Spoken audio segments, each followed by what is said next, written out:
गांव में इस साल बारिश बिल्कुल नहीं हुई थी। खेतों की मिट्टी फट चुकी थी और तालाब सूख चुके थे। चारों तरफ हाहाकार मचा हुआ था। किसान दिन रात आसमान की तरफ देखते रहते थे, पर बादल आने का नाम नहीं ले रहे थे। ऐसे ही हालातों में रामदीन का गांव भी अकाल की चपेट में आ गया था। खाने के लिए अनाज नहीं, काम के लिए रोजगार नहीं। रामदीन रोज सोचता, अब इस गांव में रहकर कुछ नहीं होगा।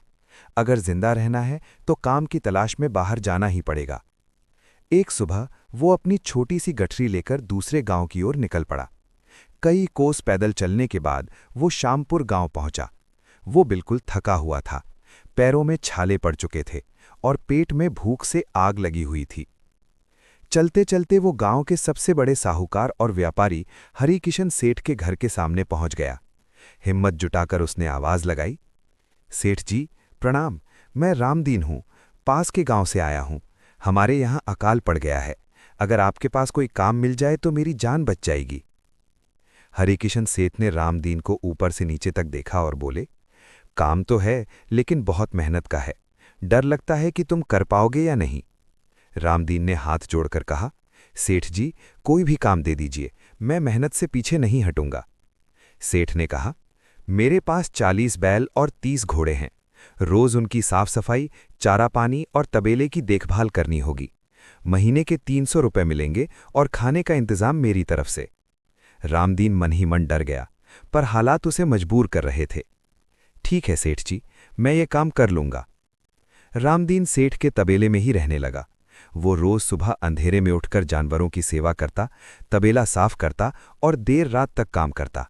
उसकी मेहनत और ईमानदारी देखकर हरिकिशन सेठ भी खुश रहने लगे। कुछ महीनों बाद सेठ ने उसकी तनख्वाह बढ़ाकर 600 रुपए कर दी। रामदीन ने पैसे जोड़ने शुरू किए और कुछ सालों में अपने लिए मिट्टी का छोटा सा घर बनवा लिया। एक दिन गांव में चोरी की घटनाएं बढ़ने लगीं। रामदीन को डर सताने लगा कि उसके जमा पैसे कहीं चोरी न हो जाएं। उसने सेठ से अपनी परेशानी बताई। सेठ ने कहा, गांव में सिर्फ एक ही जगह सुरक्षित है, गांव के मुखिया चौधरी धर्मपाल का घर। लोग कहते हैं कि वो बड़ा ईमानदार आदमी है। रामदीन अगले ही दिन चौधरी के घर पहुंचा और अपनी जमा पूंजी 7,200 रुपए उनके पास रखवा दी। चौधरी ने बड़े प्रेम से कहा, बिल्कुल चिंता मत करो, तुम्हारे पैसे मेरे पास सुरक्षित हैं। समय बीतता गया। 2 साल बाद रामदीन ने सोचा कि अब वो खुद की जमीन खरीद लेगा। वो अपने पैसे लेने चौधरी के पास गया, लेकिन इस बार चौधरी ने उसे पहचानने से इनकार कर दिया। कोई सबूत है? बिना लिखित कागज के मैं किसी को पैसे नहीं देता। रामदीन गिड़गिड़ाता रहा, लेकिन चौधरी ने अपने आदमियों से उसे पिटवाकर भगा दिया। घायल रामदीन कई दिनों तक काम पर नहीं गया। जब हरिकिशन सेठ को पता चला तो वो खुद रामदीन के घर पहुंच गए। पूरी बात सुनकर सेठ को बहुत गुस्सा आया। सेठ ने कहा, रामदीन चिंता मत करो, एक तरकीब है जिससे तुम्हारे पैसे वापस मिल जाएंगे।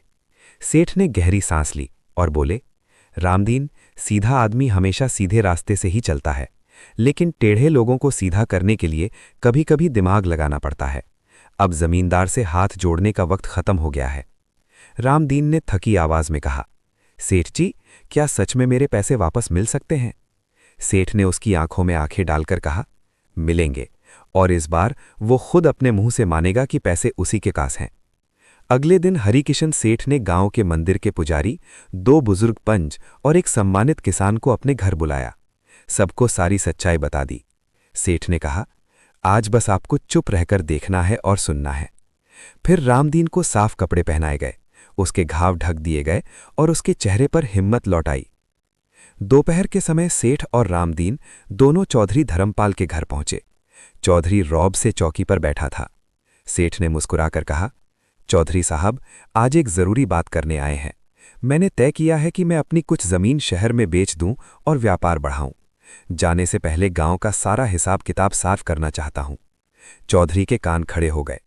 सेठ आगे बोले, रामदीन मेरा बहुत ईमानदार आदमी है। सोच रहा हूं इसे अपनी जमीन का मुंशी बना दूं, लेकिन उससे पहले आप एक बात साफ साफ बता दीजिए, पिछले साल इसके कितने पैसे आपने संभाल कर रखे थे? चौधरी ने हंसते हुए बिना सोचे समझे कहा, अरे वो, इसके 5,800 रुपए तो मेरे ही पास हैं। इतना सुनते ही सेठ ने जोर से कहा, बस यही बात सुननी थी। सेठ ने दरवाज़ा खुलवाया। मंदिर के पुजारी, पंच और बुजुर्ग अंदर आ गए। चौधरी का चेहरा पीला पड़ गया।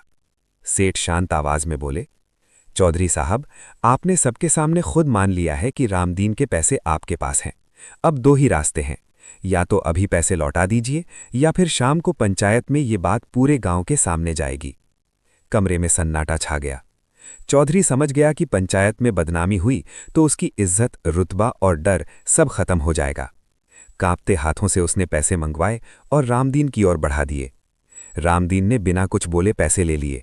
उसकी आंखों में आंसू थे, लेकिन इस बार वो खुशी और सुकून के थे। सेठ जाते जाते बोले, मेहनत की कमाई देर से सही, लेकिन वापस जरूर मिलती है, और जो लालच में